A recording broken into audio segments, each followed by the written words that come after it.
Hi, I'm Cindy, your Get Set Up Guide.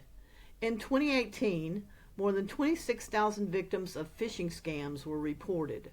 Cyber criminals use phishing emails in an attempt to trick you into giving them your personal login information, to compromise your data, provide a backdoor for hackers to get into your network, or plant ransomware onto your computer.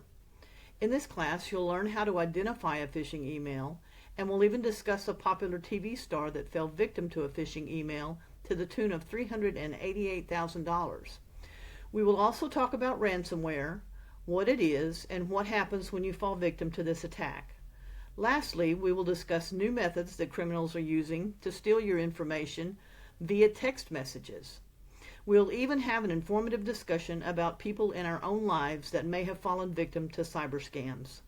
This class will teach you how to protect yourself from email scams and how to stay safe in today's digital world.